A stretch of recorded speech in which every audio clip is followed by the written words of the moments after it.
47 minutes before she was supposed to say, "I do," Rachel Summers made a bathroom break that would destroy her entire life. Standing in that church hallway, 6 weeks pregnant with a secret she had been saving as a wedding surprise, she heard her fiancé's voice through a half-open door. But he was not practicing his vows.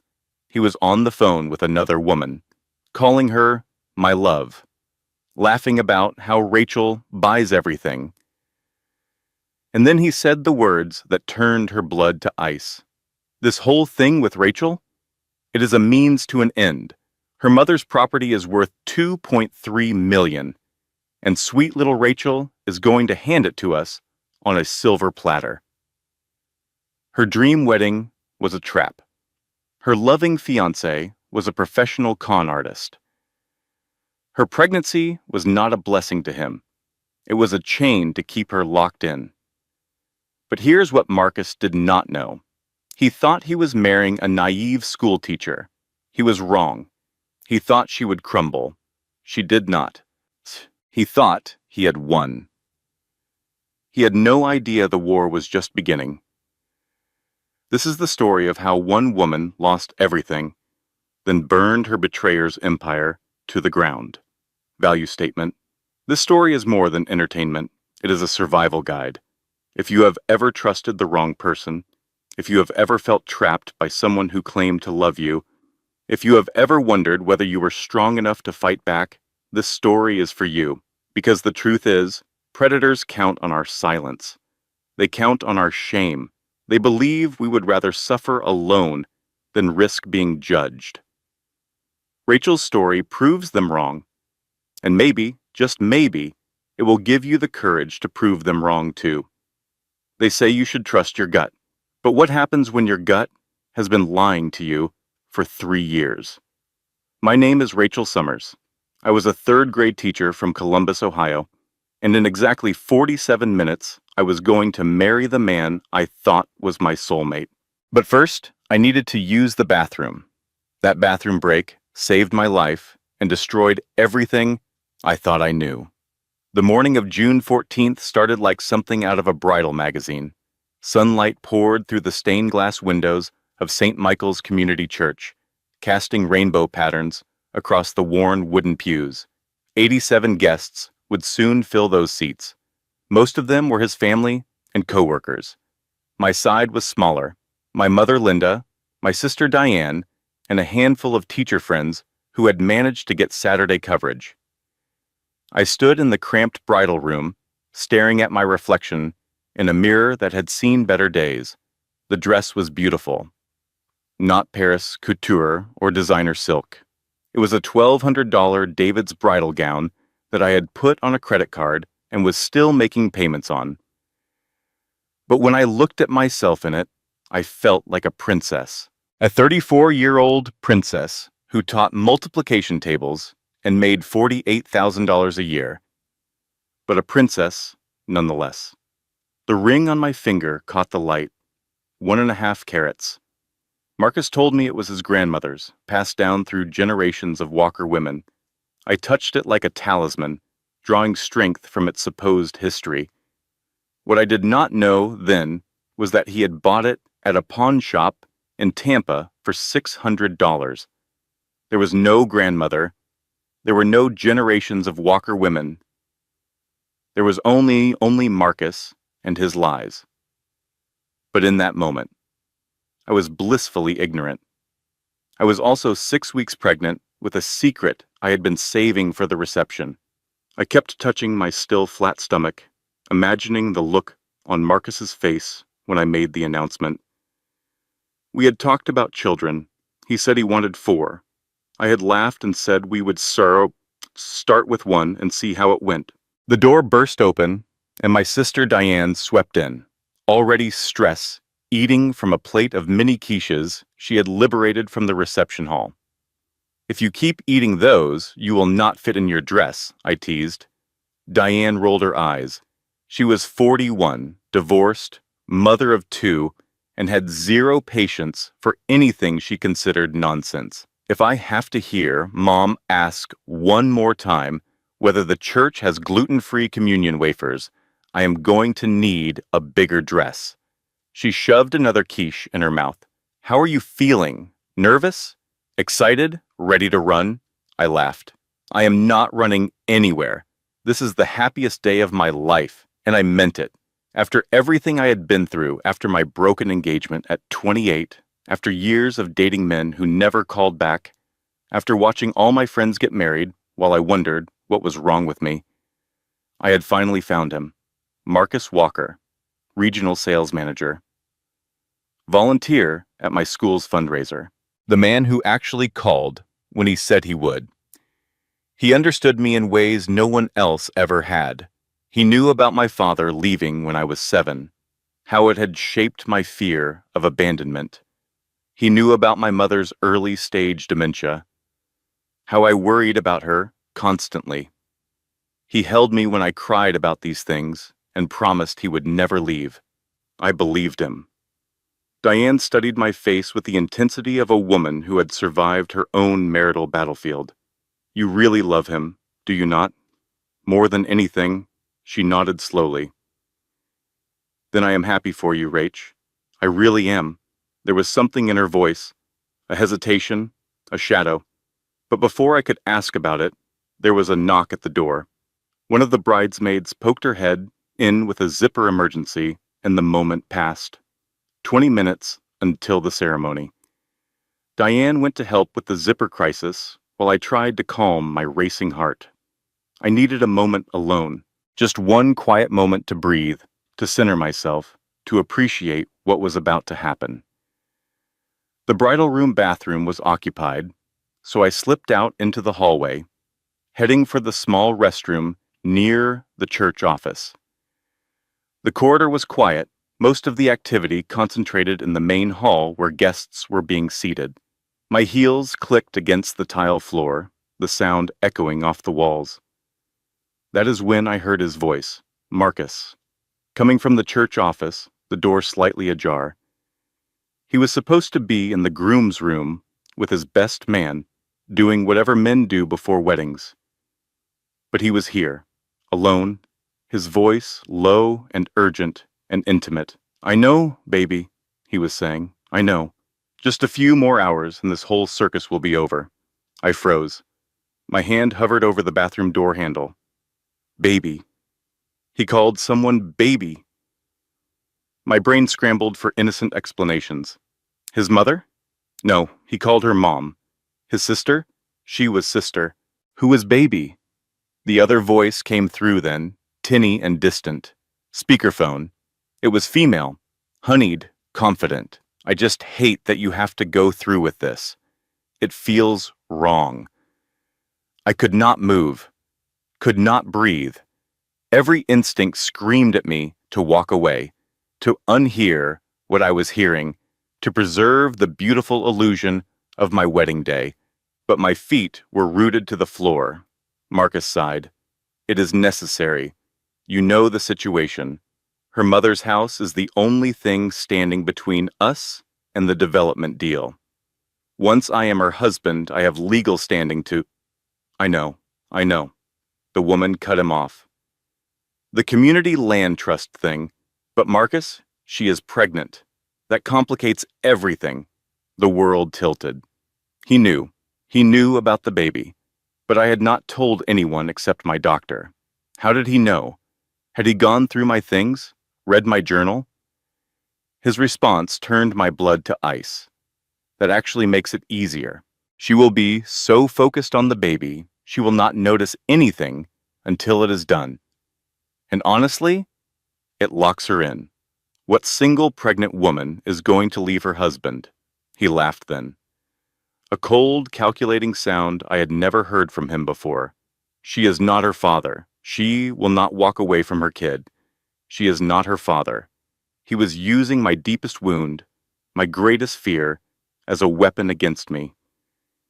He knew that my father's abandonment had defined my entire life. He knew I had sworn I would never do to a child what my father did to me, and he was counting on that loyalty to trap me. The woman on the phone laughed too. You are terrible. That is why I love you. The house, the land, the whole development. We are looking at 2.3 million once we flip it. Her mom has been sitting on that property for 40 years. 3 acres of prime real estate next to the new highway interchange. And sweet little Rachel is going to hand it to us on a silver platter. I stumbled backward, my hand flying to my mouth to stifle the sob rising in my throat. My vision blurred. The hallway seemed to stretch and warp around me. This was not real. This could not be real, but it was. Every word, every syllable, real. I somehow made it into the bathroom. I locked the door. I sank to the cold tile floor in my $1,200 dress, and I vomited. The bathroom floor was freezing against my bare legs, where my dress had ridden up. I sat there, shaking, my mind racing through the conversation I had just overheard, trying to find some interpretation that was not devastating. There was none. Through the thin walls, I could still hear Marcus talking. His voice had shifted now, lighter, almost playful. I have to go. Best man is probably looking for me. I will see you tonight at the hotel. Room 412, tonight, our wedding night. He was planning to leave me on our wedding night to meet his mistress. I still cannot believe your mother is okay with all this, the woman said. And then the final blow. Mom is the one who found Rachel in the first place. Who do you think told me to volunteer at that school fundraiser? His mother, Vivian Walker, the elegant church lady who brought me casseroles and called me the daughter I never had. She was part of this. She had handpicked me like selecting a cow for slaughter. I heard him end the call, heard his footsteps moving away. The hallway fell silent. I sat there, trying to think, but my brain felt like it was wrapped in cotton. The pregnancy hormones were not helping. Neither was the shock. My hands trembled so badly I could barely grip the edge of the sink when I finally pulled myself up to stand. I looked at my reflection in the bathroom mirror, mascara smudged, face pale as paper, hands shaking. This was not the radiant bride I had been 20 minutes ago. This was a woman who had just watched her entire life collapse. What were my options? I could confront him now, storm out there, and scream the truth in front of everyone. But what would that accomplish? I had no proof. It would be my word against his. 87 guests would watch me have a public breakdown. His mother would comfort him, clucking about wedding day stress. I would be the crazy pregnant woman who ruined her own wedding. I could walk away. Just leave, but go where? My apartment lease had ended last month. I had moved everything into his house. My car was at his place. My bank account had $340 in it because I had spent my savings on this wedding, on this dress, on the reception that featured the mini quiches. My sister was stress eating. I could go through with it. Marry him. Pretend I did not know. Buy time.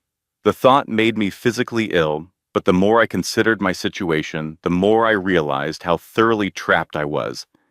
I was pregnant, broke, and about to be legally bound to a con man. Then I thought about my mother, her house, the property Marcus had mentioned, 3 acres of land that had been in our family since my grandmother bought it in 1964. My mother had lived there for 40 years. It was the only security she had left, especially now with her dementia getting worse. And Marcus was planning to steal it. If I ran now, I would lose everything. My home, my job security, my mother's property. He would spin a story about his unstable fiancée who abandoned him at the altar. He might even use my disappearance to fast-track his plans for my mother's land, claiming he needed to step in because I was clearly unfit. But if I stayed, if I played along, I would have time to gather evidence, time to protect my mother, time to figure out who that woman on the phone was. The only advantage I had was that he did not know I knew. I splashed cold water on my face, fixed my mascara with trembling fingers, straightened my dress, You are about to marry a man you want to murder, I whispered to my reflection. Smile pretty, Rachel. This is your audition for the role of idiot wife. It was not funny. Nothing about this was funny, but if I did not laugh, I was going to collapse into a sobbing heap and never get up. I took a deep breath, then another. Then I unlocked the bathroom door and stepped out into the hallway. Diane was waiting, her face tight with worry. Where were you? I have been looking everywhere. You look like you have seen a ghost. Nerves, I said. Just nerves. She studied me for a long moment. My sister knew me better than anyone. She had to see that something was wrong. But before she could press, the wedding coordinator appeared around the corner, clipboard in hand, talking urgently about timing and processionals. The machinery of the wedding had started.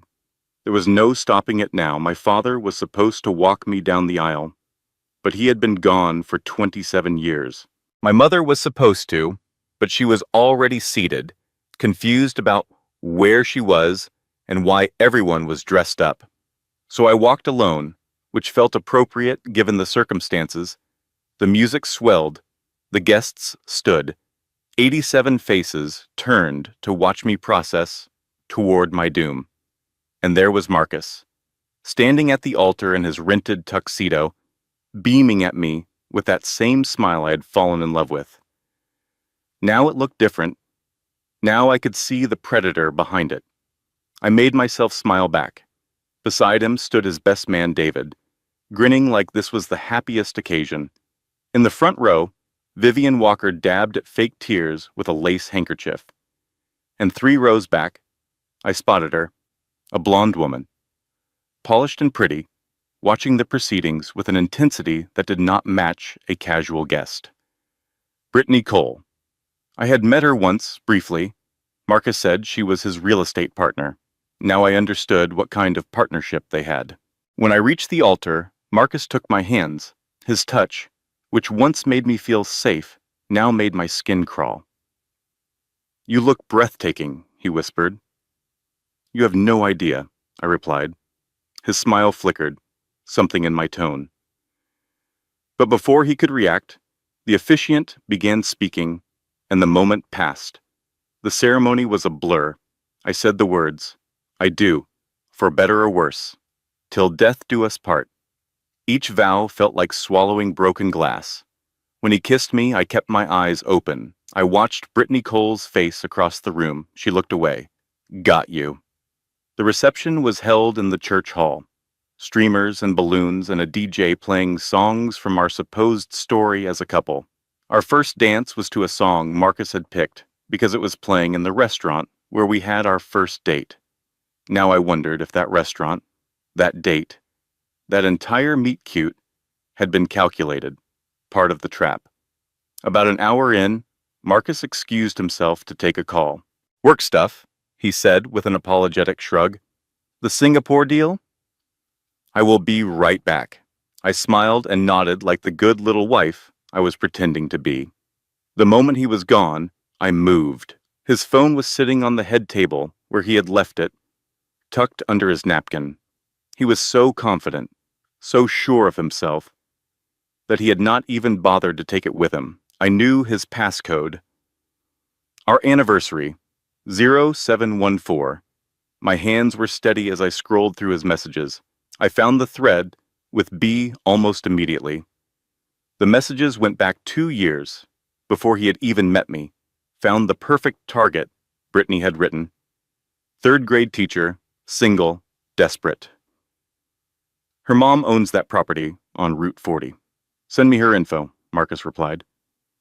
I screenshot everything, sent the images to my own phone, deleted the sent message from his records. My heart was pounding so hard I was sure everyone could hear it, but no one was paying attention to the bride checking her husband's phone. Why would they? This was supposed to be the happiest day of my life. I had just finished when Marcus returned. He smiled, took my hand, and led me back to the dance floor. I smiled back, and I started planning. Living with a man you hate while pretending to love him is its own special kind of torture. The first month of my marriage was an exercise in survival. Every morning, I woke up next to Marcus and felt my stomach turn. Every evening, I listened to him talk about our future, our plans, our life together, and I smiled and nodded while mentally cataloging evidence. I documented everything, every suspicious phone call, every late night when he claimed to be working, every time Vivian visited, and the two of them exchanged looks they thought I did not see. I was 8 weeks pregnant now. The morning sickness was brutal, but I used it to my advantage. It gave me an excuse to be tired, to go to bed early, to avoid his touch. Sorry, honey, I am just so nauseous. The doctor said it should pass soon. Marcus was solicitous, concerned. He brought me ginger tea and crackers. He rubbed my back when I was sick. He played the role of devoted expectant father so convincingly that sometimes, in my weaker moments, I wondered if I had misheard that phone call. Then I would look at the screenshots, saved in a hidden folder on my phone, and I would remember. 3 weeks after the wedding, I found a lawyer. Janet Powell was 58 years old, built like a bulldog, and had the demeanor of someone who had seen every dirty trick in the book. Her office was cluttered with case files and family photos, and a needlepoint pillow that read, "What would Ruth Bader Ginsburg do?" I sat across from her desk and told her everything. The overheard phone call, the screenshots, the property scheme, the pregnancy. She listened without interrupting. When I finished, she leaned back in her chair and was quiet for a long moment. "You have enough for a divorce," she said finally. "Maybe enough for fraud charges, depending on how the prosecutor feels. But if you want to stop them from getting your mother's property, we need more. We need to prove this was a planned scheme, not just a cheating husband." "How do I do that? Time, documentation, and you need to stay married to him long enough to gather evidence, but not long enough for him to actually steal anything." I laughed, but it came out bitter. "So I need to live with my enemy while building a case against him. Welcome to family law." Janet's smile was grim. "It is like chess, except everyone is crying and someone is always hiding money." She gave me a list of things to look for: financial records, property documents, communication with Brittany and Vivian, anything that showed premeditation. I went home that night and started searching. Marcus was not careful. He was confident, which made him sloppy. I found documents in his home office, in folders labeled boring things like tax records, 2019, bank statements showing regular transfers to an account I did not recognize, emails discussing the development plan for land that was not his to develop. I photographed everything. I built my case. I started to believe I might actually win. That was my first mistake, believing I was safe. I came home from a doctor's appointment on a Thursday afternoon. I was 12 weeks pregnant now, just past the first trimester danger zone. The baby was healthy. I was cautiously optimistic about everything. I walked into my mother's house, where I had stopped to check on her like I did every few days, and found her sitting at the kitchen table with Vivian Walker and a man I did not recognize. My mother was signing papers. "Rachel," Vivian said brightly, "we were just helping your mother with some paperwork. She has been so worried about being a burden, the poor dear." I crossed the room and snatched the papers from under my mother's pen. It was a transfer of power of attorney, from me to Marcus. "Mom," I said, trying to keep my voice calm, "what did you sign?" My mother looked at me with that confused expression I had grown to dread. "The papers for the church, honey, for the parking lot they are building." There was no parking lot. There was no church project. Vivian had lied to her, exploited her confusion, and gotten her to sign away control of her own life. I looked at the notary. The man I did not recognize. He avoided my eyes. "This is not legal," I said. She has dementia. She cannot sign legal documents. Vivian's smile did not waver. Linda has good days and bad days. Today was a good day. She knew exactly what she was signing. Did you not, Linda? My mother nodded uncertainly. I was helping, she said. Was I helping? You were helping so much, Vivian assured her. She finally looked at me, and behind the sweet church lady mask, I saw something cold. Your husband just wants to take care of his family. Rachel, you should be grateful. I wanted to scream. I wanted to tear up the papers. I wanted to grab my mother and run. But the notary had already stamped everything. The damage was done. I raced to Janet's office the next morning. She looked at the documents, and her face went gray. They exploited a loophole, she said. Your mother has early dementia, but she has not been declared legally incompetent. In Ohio, she can still sign legal documents if a notary witnesses that she appears lucid. She had good days and bad days, I protested. They waited for a good day. They tricked her. I know, and a judge might agree with you, but legal proceedings take time. In the meantime, Marcus has grounds to initiate property transfers. So he wins? Not necessarily. Janet was already pulling out files, making notes. But this just got a lot more complicated. And Rachel, there's something else you should know. What? That notary? I ran his credentials. He is not licensed to notarize in this county. He is from the next county over, which is technically legal for some documents, but not for power of attorney transfers involving vulnerable adults. So the signing might be invalid. Might be. It depends on the judge. It depends on a lot of things. I left her office with a thin thread of hope. But that night, as I lay next to Marcus listening to him breathe, I realized how badly I had underestimated him. He was not just a cheating husband. He was a professional, and he had planned this for years. The stress was constant. I could not eat. I could not sleep. I jumped at every sound, analyzed every word Marcus said for hidden meanings. I was 12 weeks pregnant and felt like I was dying. 3 days later, I started bleeding. The emergency room at Columbus General was bright and cold and smelled like disinfectant. I sat on a hard plastic chair in a hospital gown, watching the clock on the wall tick away, seconds that felt like hours. Marcus was at a work dinner, with Brittany probably. I had not even tried to call him. Instead, I had driven myself to the hospital, bleeding through my clothes, because I could not think of anyone else to call. My mother did not remember what day it was. My sister was 2 hours away with her own kids. My teacher friends were not close enough for this kind of emergency. I was alone. The doctor came in with a clipboard and a carefully neutral expression. Mrs. Walker, she said, I am Dr. Chen. You are experiencing what we call a threatened miscarriage. Am I losing the baby? Not yet. But you are at high risk. I need you on complete bed rest. No stress, no physical activity. Your body needs time to stabilize. I laughed. It came out harsh and strange, and the doctor looked at me with concern. No stress, I repeated. My husband is trying to steal my mother's property. My mother has dementia. I have $300 in my bank account. And you want me to avoid stress? Dr. Chen pulled up a chair and sat down.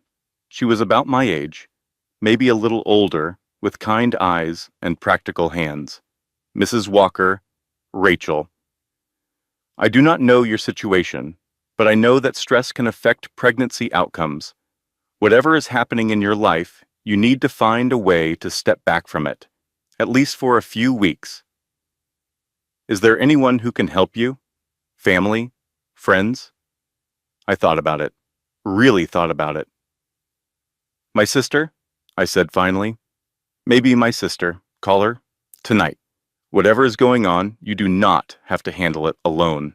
I nodded, but I did not really believe her. I had been handling things alone my whole life, since I was 7 years old and my father walked out. Since I learned that depending on anyone else was just setting yourself up for disappointment. But I called Diane anyway. She answered on the second ring, sounding harried. Kids screaming in the background, dishes clattering. Rach, what is wrong? You never call this late. I need help, I said, and then I started crying and could not stop. Diane was at the hospital within 3 hours. She had dropped her kids with her ex-husband, which she hated doing, and driven through the night. When she walked into my room, she looked exhausted and furious, and exactly like the big sister I needed. Okay, she said, closing the door. Talk. So I talked. I told her everything I had not been able to say. The overheard phone call, the screenshots, the property scheme, the fake power of attorney, the bleeding, the baby I was terrified of losing. Diane listened with her jaw getting tighter and tighter. When I finished, she was silent for a long moment. I knew something was wrong, she finally said. At the wedding, the way you looked when you came out of that bathroom. But I told myself you were just nervous. I should have told you then. You should have, but I understand why you did not. She stood up and started pacing. This was her thinking mode. I recognized it from when we were kids, and she was trying to figure out how to cover for me with Mom. Here's what we are going to do, she said. First, you are going to rest. Doctor's orders. Second, I am going to make some calls. My divorce attorney is a pit bull, and she knows people. What kind of people? The kind who specialize in putting men like Marcus in prison. She stopped pacing and looked at me. There was something in her eyes I had not seen before. A coldness, a determination. When Brad tried to hide his Bitcoin during our divorce, I learned more about forensic accounting than I ever wanted to know.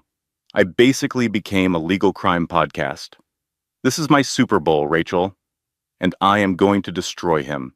For the first time in weeks, I felt something other than despair. Hope. Small and fragile, but real. Diane stayed with me in the hospital that night. The next morning, she brought me home, not to Marcus's house, but to her place 2 hours away. She had already called my school and told them I had a family emergency. She had already started making calls to lawyers and investigators and people who knew people. Marcus called me that afternoon, sounding concerned. Rachel, where are you? I came home and you were gone. I am at Diane's, I said. I had some bleeding. The doctor put me on bed rest. Bleeding? His voice sharpened. Is the baby okay? The baby is fine. I just need to rest. Come home. I can take care of you. I will be home in a few days. Diane is here. I am fine. Phew. I hung up before he could argue. Over the next 2 weeks, Diane worked her contacts while I rested. Her divorce attorney recommended a forensic accountant who specialized in fraud cases.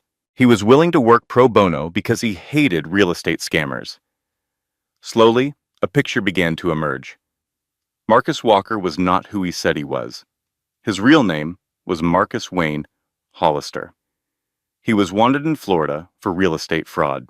He had done this before, at least twice, in other states. Target vulnerable women with property, marry them, steal their assets, disappear. And Brittany Cole? She was not his mistress. She was his wife. They had been married for 7 years. I stared at the documents Diane had spread across her kitchen table. Marriage certificate, dated 7 years ago.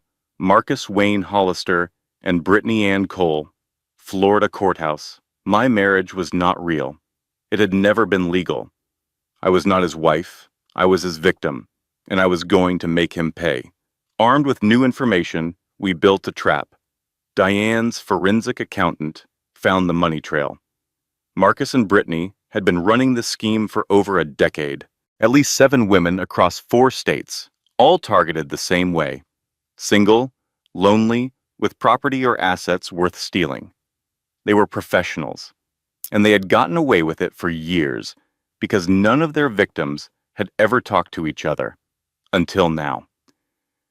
The forensic accountant connected us with a woman named Christina from Tampa. She was Marcus's first known victim, targeted 12 years ago. She had lost her grandmother's house. She had lost her son, in the custody battle that followed when Marcus's lawyers painted her as unstable, but she had kept records. Everything. Years of documentation she had been waiting to use. He did the same thing to me, Christina said, when we first talked on the phone. Her voice was tired, but fierce. I have been waiting for someone else to come forward. I have been waiting to take him down. Two more women emerged. Amanda from Detroit, Sandra from Arizona. Same story, same tactics, same devastation. We built our case. We went to the state attorney's office with evidence of elder fraud, bigamy, and racketeering. They were interested, very interested. But Marcus was not stupid. He had evaded prosecution for years by moving states, changing names, disappearing when things got too hot. We needed to catch him in the act. So we set a trap. The state investigator posed as a real estate investor, interested in buying my mother's property. He reached out through channels Marcus was monitoring, expressing interest in the land development deal. Marcus took the bait. They met at a coffee shop. Marcus laid out the whole plan, confident and smooth, not knowing he was being recorded. He talked about how he had married me to gain access, how he had manipulated the power of attorney, how he planned to flip the property for $2.3 million. I watched from Diane's car across the street, 14 weeks pregnant now, past the danger zone. My baby was safe, and I was about to be free. The investigators moved in. Marcus was handcuffed in the parking lot of a coffee shop, his face a mask of shock and disbelief. I wanted to go to him, to stand over him and say something cutting, something that would make him feel even a fraction of the pain he had caused me. But I stayed in the car. I watched them put him in the back of a police cruiser. And I cried with relief. It was over, except it was not. 3 days later, Marcus was released on bail. His lawyer, a high-powered attorney I had never seen before, argued that Marcus had been entrapped, that I, his wife, had orchestrated the entire situation to frame him, that the evidence had been illegally obtained. The lawyer presented text messages supposedly from my phone, discussing how to get rid of Marcus and keep the property for myself. Messages I had never sent. Messages that had been fabricated. Mrs. Walker is a disturbed woman with a history of mental instability, the lawyer told the judge. She is pregnant, hormonal, and has been manipulating this situation from the beginning. I sat in the courtroom and watched the judge nod thoughtfully. Marcus did not go back to jail. Instead, the judge granted him a restraining order against me. I could not come within 500 feet of Marcus or Vivian. My mother was still living with Vivian. I had tried to save her, and instead, I had lost access to her completely. The next month was the worst of my life. Everything fell apart at once, like dominoes crashing in slow motion. First, my job. The school district put me on administrative leave pending investigation. The principal called me in and could not quite meet my eyes. Rachel, we have received some concerning information about your personal situation. Some parents have expressed worry about having their children in your classroom. What information? What concerns? There have been allegations of instability, of erratic behavior. Marcus. Marcus had contacted the school. He had told them his pregnant wife was having a mental breakdown, that she was making wild accusations, that she was a danger to herself and others. This is not true, I said. He is lying. He is a con artist. The principal held up her hand. We are not making any judgments. We just need you to take some time, paid leave, until everything settles down. But the school year just started. My students will be fine, she said firmly. Your substitute is excellent. Just take care of yourself, Rachel. I walked out of that meeting in a daze. 23 years of education, 15 years of teaching, hundreds of students who called me Miss Summers and drew me pictures and told me I was their favorite teacher. Gone, because Marcus made a phone call. Second, my mother. Vivian filed for emergency guardianship. citing my erratic behavior and inability to provide stable care. She had doctor's notes from a physician I had never heard of, claiming that I was a danger to myself and others. Sound familiar? Marcus's lawyer had used the same phrase. I showed up to the guardianship hearing determined to fight, but when I walked into the courtroom, my mother was already there, sitting next to Vivian, looking confused and frightened. I approached the bench. "Mom," I said. "Mom, it is me. It is Rachel." She looked at me with no recognition whatsoever. "Who is this woman?" she asked Vivian. "Why is she crying?" The judge granted Vivian temporary guardianship. I lost my mother. Not to death, not to disease, but to a con artist who had convinced the court that I was the dangerous one. Third, the baby. The stress was too much. My body could not handle it anymore. I went into labor at 28 weeks. Way too early. Way too dangerous. My daughter was born weighing 2 pounds, 11 ounces. They whisked her away to the NICU before I could even hold her. Tubes and wires and machines keeping her alive. I named her Hope because I had to believe that hope was still possible. A hospital bill started climbing immediately.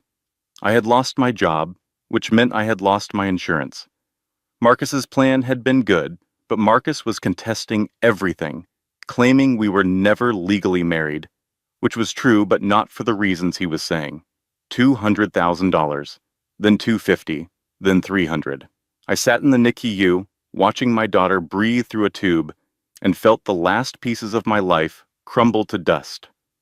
Marcus sent flowers, white roses, with a card that read, "Get well soon, both of you. We can still be a family. Just drop the charges." I wanted to burn them. Instead, I just asked the nurse to throw them away. This is the moment I want anyone listening to remember, because if you are going through something like this, you have probably hit a point like this too. The point where giving up seems logical, where surrendering seems kind, where you look at your child and think maybe they would be better off if you just stopped fighting. I sat in that NICU, broke and broken, and I heard that voice in my head. Just give up. You have lost everything. He has won. What is the point? But that voice was not mine. That voice was his. Marcus had planted it there, through months of manipulation, through strategic isolation, through systematic destruction of everything I had built. And I did not have to listen. The letters started arriving 2 weeks after Hope was born.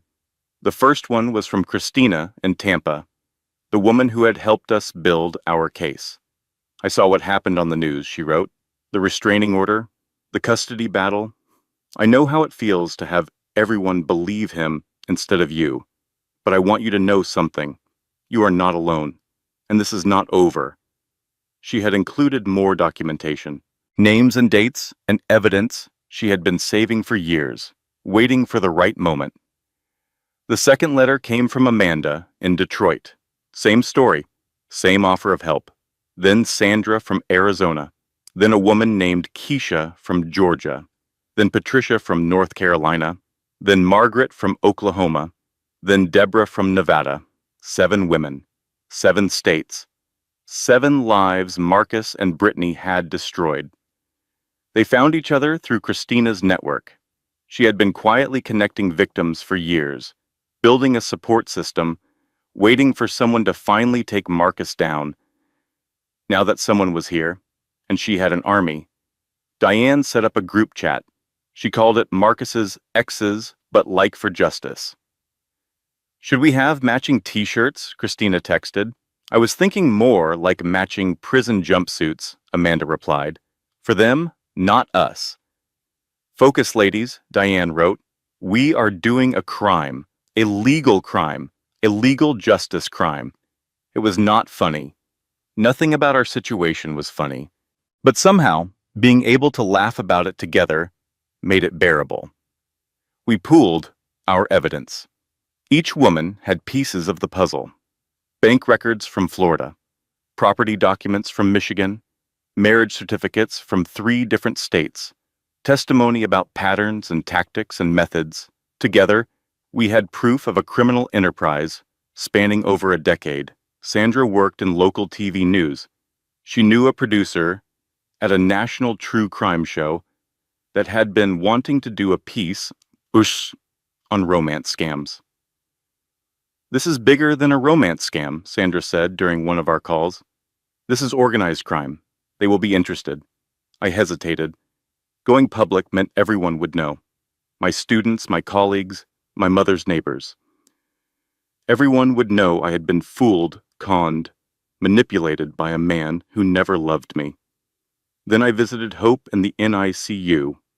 She was getting stronger now, gaining weight, starting to look like an actual baby instead of a fragile doll. I watched her tiny hand wrap around my finger. "I am going to tell everyone," I whispered to her.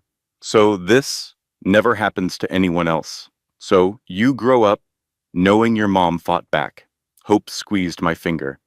I took that as a yes. The True Crime Show ran a 3-part special. They interviewed me, Diane, Christina, and 3 other victims. They presented the evidence we had gathered. They showed pictures of Marcus and Brittany from their various scams, the different names they had used, the trail of broken lives they had left behind. The response was overwhelming. Tips poured in from across the country. Other victims came forward. The FBI got involved because Marcus and Brittany had crossed state lines, which made it federal. Suddenly, this was not just an Ohio fraud case. This was a national investigation. And that is when we discovered the truth about Vivian. She was not Marcus's mother. Her real name was Vivian Crane. She was a professional fixer who had been part of their operation for 15 years. She specialized in elder exploitation, targeting vulnerable seniors and manipulating them into signing away their assets. She was wanted in 2 states for elder abuse. The FBI raided her house on a Tuesday morning. They found my mother there, confused and dehydrated, along with filing cabinets full of documents from dozens of other victims. They also found the medications Vivian had been giving her, unprescribed sedatives designed to keep her compliant and confused. When they stopped the drugs, my mother's dementia symptoms improved significantly, not completely. The disease was still there, but the fog lifted enough for her to recognize me again. "Rachel," she said when I visited her in the hospital, "where have you been? I have been having such strange dreams." I held her hand and cried. "I signed something," she said, struggling to remember. "That awful woman made me sign something. I know, Mom, but it is going to be okay now." The guardianship was overturned. The power of attorney was voided. My mother came home, and Marcus was arrested by federal agents at a gas station near the Mexican border, his trunk full of cash and fake IDs. This time, there would be no bail. The federal courthouse in Columbus was packed on the first day of the trial. All 7 of my fellow survivors were there, sitting in the rows behind me: Christina, Amanda, Sandra, Keisha, Patricia, Margaret, Deborah, women who had been strangers a year ago, now sisters in survival. Diane sat right behind me, close enough that I could feel her presence like a shield at my back. Hope was with my mother, both of them watching from Diane's house. Hope was 6 months old now, healthy and strong, with my eyes and a laugh that sounded like music. Marcus sat at the defendant's table, looking diminished. Prison had not been kind to him.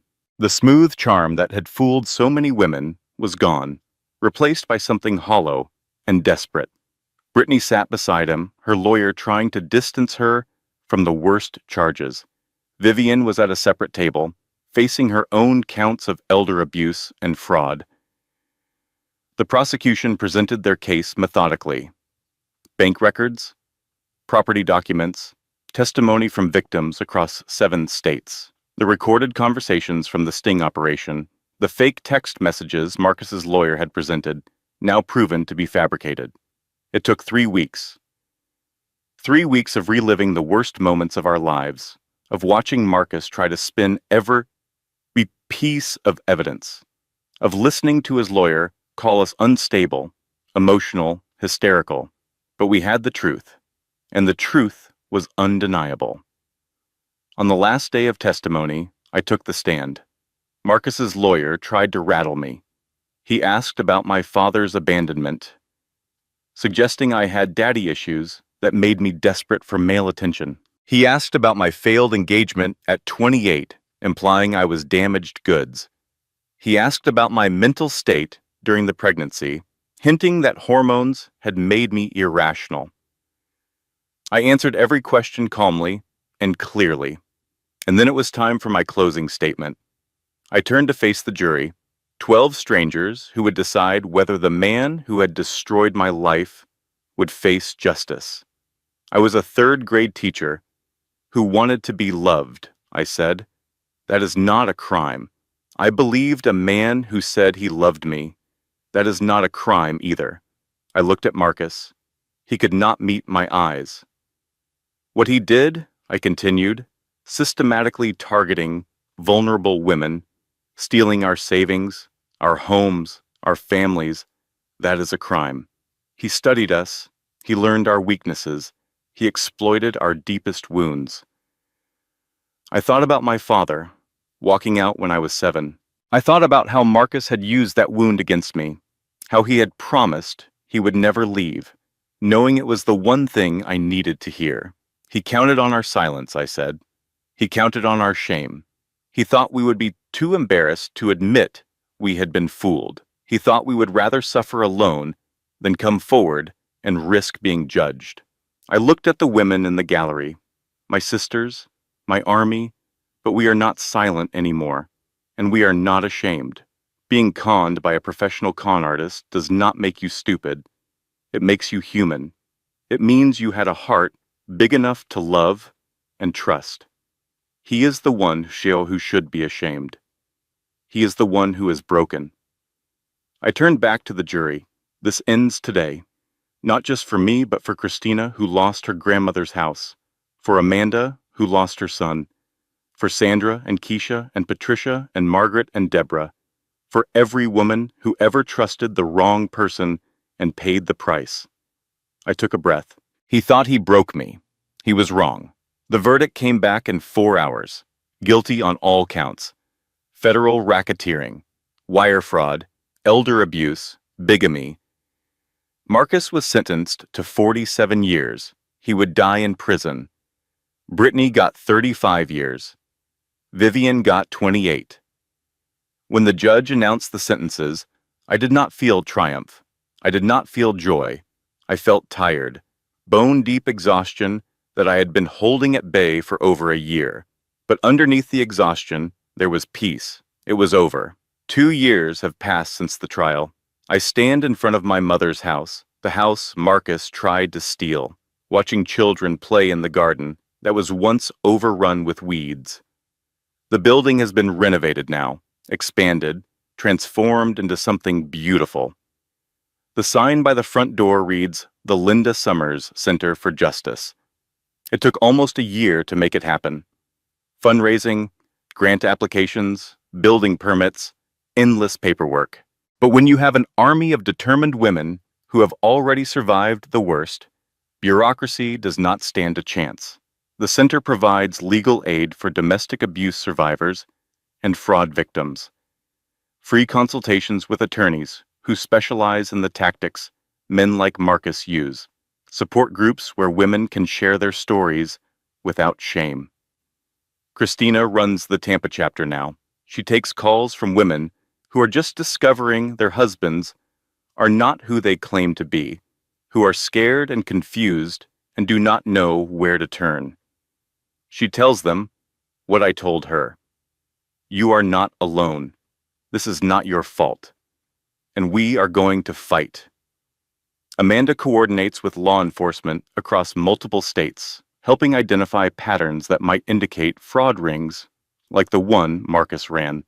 She has helped catch 3 other operations in the past year. Diane manages the volunteers. She brings her chaos energy and her biting humor and her absolute refusal to let anyone wallow. She is the reason our support groups sometimes end in laughter instead of tears. And me? I teach. Not third grade anymore. The scandal made that complicated. Too many parents who remembered the news coverage. Too many awkward questions. Now I teach financial literacy and fraud prevention at community colleges. I help women recognize the warning signs I missed, the too fast romance, the isolation from friends and family, the subtle ways predators study their victims before striking. Sometimes, when I am giving a lecture, I see a woman in the audience with that look in her eyes, the look that says she is living it right now, that she came here hoping someone would tell her she is not crazy. I always make time to talk to those women afterward. I give them my number. I tell them about the center. I tell them what I wish someone had told me. Trust your gut, even when everyone else is telling you that you are wrong. Hope is 2 years old now. She runs around the center's garden, chasing butterflies and laughing at everything. She has my eyes and my stubbornness and a smile that lights up every room she enters. She does not know what her father did. She does not know about the trial or the scam or the year I spent fighting for our survival. Someday I will tell her when she is old enough to understand. For now, I just want her to know that she is loved, that she is safe, that her mother will never, ever give up. My mother lives with me now. The dementia is still there, progressing slowly, but she has good days and bad days. On the good days, she remembers everything. She holds Hope on her lap and tells her stories about growing up on the farm, about meeting my father, about raising me and Diane. On the bad days, she does not remember my name, but she always smiles when she sees Hope. Some bonds go deeper than memory. The center had its official opening last month. All 7 survivors came, along with dozens of other women we have helped over the past 2 years. We cut a ribbon and took photos and cried happy tears. Diane made a speech about sisterhood and resilience. Christina talked about how long she had waited for justice. I talked about hope, about the future, about the world I want my daughter to grow up in. A world where predators like Marcus cannot hide in plain sight, where women support each other instead of competing, where being conned does not mean being silenced. After the ceremony, a young woman approached me. She looked nervous, clutching her purse like a lifeline. "I heard your story," she said, "on that true crime show, and I think my husband might be—" She could not finish the sentence, but she did not need to. I knew exactly what she was trying to say. "Come inside," I told her. "Let me introduce you to some friends." 6 months after the center opened, I received a letter. It came in a plain, white envelope. No return address. Inside was a single sheet of paper covered in neat, precise handwriting. "Dear Rachel, you do not know me, but I know you. I watched your trial on television. I read every article about your case. I followed your story because I have been living my own version of it for 8 years. My name is Karen Wheeler. I was married to Marcus's brother, Daniel. I read the sentence 3 times before it sank in. Marcus had a brother, another predator, another operation." The letter continued. "Daniel runs the same scheme on the West Coast. He learned it from their father, who learned it from his father before him. This is a family business, going back 3 generations. There are at least 12 women currently being targeted that I know of. I have names, I have addresses, I have proof. They thought they buried me. They were wrong. Want to help me take down the whole family?" I set down the letter and looked out the window at the center's garden. Hope was out there with my mother, picking dandelions and pretending they were magic wands. This was supposed to be over. I was supposed to be healing, moving on, building a new life from the ruins of the old one. I had done enough. I had sacrificed enough. No one would blame me for throwing this letter away and pretending I never received it. But then I thought about the 12 women Karen mentioned. 12 women currently being targeted, right now, this very moment. Women who had no idea their husbands were predators, whose lives were about to be destroyed. I thought about who I was before Marcus, a third-grade teacher from Columbus, Ohio, who just wanted to be loved. If someone had warned me, if someone had told me the truth, I might have escaped before the trap closed. I thought about hope, about the world I wanted her to grow up in. And I thought about something Janet, my lawyer, told me once.